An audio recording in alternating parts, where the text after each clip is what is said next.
if you buy enough space for on-hit Varus to get a couple of those autos through, get the Rage Blade going, it is a very powerful late-game champion to play for. With the Mel, I think that the poke is all of a sudden a little bit better to be able to play. I don't necessarily know that I would have gone for it, though. Ultra Prime, they're a bit surrounded here. They don't know that.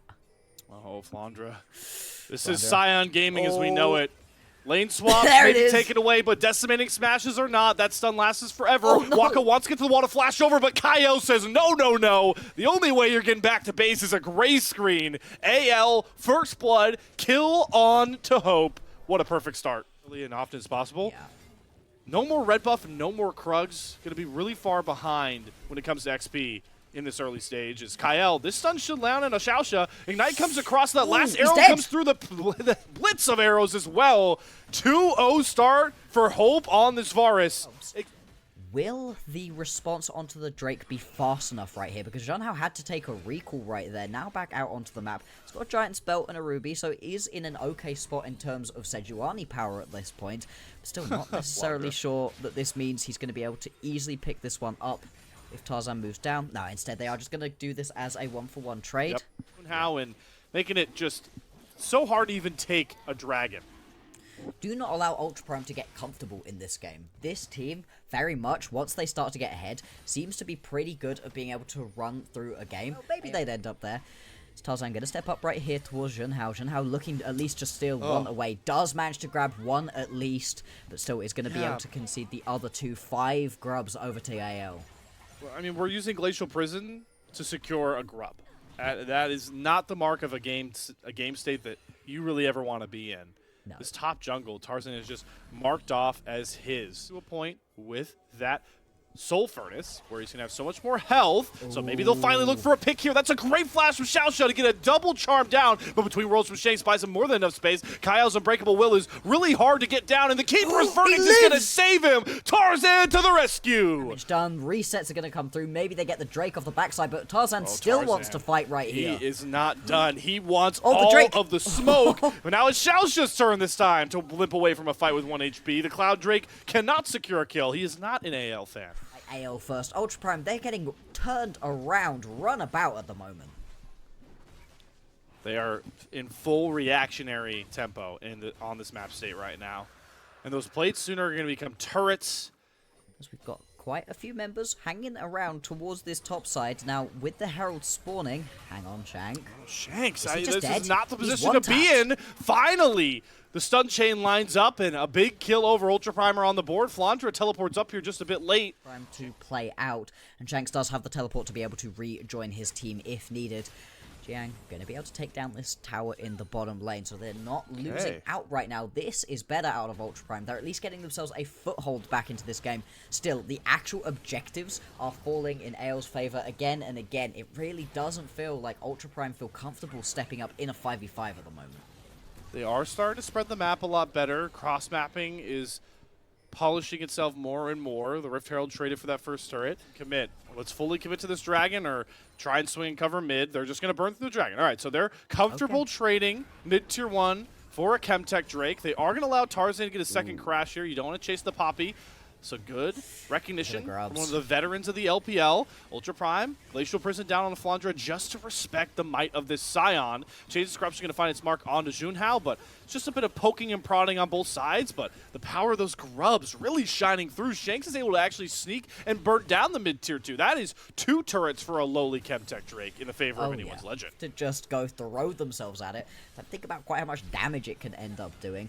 There's the engage. Okay. Kyle going in. They get the lockdown, and Xiaoxia's just burned through. Nice CC layering to pick off the Rakan. But AL, once again, they don't want to give an opening for Ultra Prime to start a fight. They know Rakan is in a big credence for Ultra Prime to be able to play through their composition. So who do they lean on? The Scion that eats damage like cereal for breakfast. That Keeper's Verdict was so interesting because you knew that Saber had to come back to his spirit form, and now we're just breaking out all the locks from this game. Ults galore flying on each side, but it's Tarzan and Kyle that do end up getting out. One Zhang teleported just a bit too late, and look how much space Flandra buys. This guy ignores damage like flies on the human body. Yeah, he doesn't care about that one. Just going to be able to step up. Another tower picked up here for AL2. You do have the follow-up to that initial bit of engage, and the Dragon is just sort of being taken on the backside. Good dodge by Shanks. There's the Glacial Prison through, but the compelling execution goes on top. Wonjong wants Shanks, who is going to have to flash out to safety, but they have Hope off to the side, trying to throw these arrows down. Kael's going to fall first, but Flandra's still in there. The furnace is all his. The heat is where he thrives, and Hope is firing arrows galore at everybody. Reflects down. Hope's going to step up, wants himself a third, has himself a third. This Forest pick is shining for anyone's legend, and the legend today is Hope with the quadrakill to break open the game. Oh, when he got those first 2 kills, I was so hopeful Junhao was going to decide for some ungodly reason to stick around. The quadrakill still incredible right there, and Hope just playing this lethality Varus to perfection in that team fight. Keeps himself just out of harm's way the entire time, and then knows when to go in, knows when to step up and take space for himself. Atakan gonna fall. And now we're really going to start revving the engine of this game. Voracious Octagon's available. Remember how much of a tyrant Tarzan was in the early game? Well, let's see what he can do now here. Kael's taking a big lick of damage, so doesn't have the unbreakable will, but here comes Flandra with the unstoppable onslaught. Who can he cut off from an escape route? There's the flying from Tarzan. Xiao's just marked as the first one to fall to the gray screen. Anyone's legends feel empowered by the Voracious Octagon buff, and they're looking to knock down anything in their sights. In this river, look at Junhao. This guy's worried about walking up past his red buff. There's a Baron being dropped off to the side, and maybe the Baron isn't the focus of the observers, as we might have a fight breaking out. Ultra Prime trying to force their way through towards the river. Baron is dropped by Tarzan, knowing a fight may be coming. They have Shanks caught off first. Wonjong uses the Golden Prison. They do have the Eclipse coming across from Waka, but it's not enough damage just yet. The revives are still on here, and Hope is still legendary. Fate sealed down after Hope, but Saber doesn't win the 1v1 into this Giga Chad of a Varus, and Flandra eats damage for breakfast. There's the first withdrawal, but it's not a shutdown, and it's going to cost Saber his life. Hope has himself double-digit kills in this big game up against Ultra Prime. They will. I don't know that it's going to be a competitive pick right here, because you can see Wako's not actually getting big reflects off at all. Hope is never actually throwing these piercing arrows at him in opportune situations. Nobody's throwing anything at Wako, and like you said, with so much of the damage of the Mel taken out, it's happening up in the top lane. Shanks is just pushing this one through, gonna be able to pick himself up a tier 2 tower in the top lane. Love the picture-in-picture here. Who's gonna be able to go back to base? Nobody's actually gone to sort of deal with this. This is the weirdest map state ever. Okay. Saber is recalling a Dragon Pit. Now he's back. They've lost an inhibitor turret. Tarzan's flying in. Oh my god! Hope just deleted this Mel. Wako's down again. Inhibitor next to fall. I mean, how do you even touch Hope right now? Maybe you go after Shanks, but Wonjong once again falls flat trying to find the Aurora. And I see AL maybe looking for the killer blow here. They've got the 5 grubs. They've got a Baron wave. They've got their sights set on the Nexus turrets. The former grand finalist of Split 1 looking to get right back into tempo, right back into rhythm after everyone expected them to 6-0 the group. They may not accomplish that, but they're going to have themselves a dominating win over Ultra Prime to reclaim the top spot in Group B as they keep their eyes set on Group Ascend. And it's 2 more kills on Junhao and Wonjong that are keeping them from that very goal.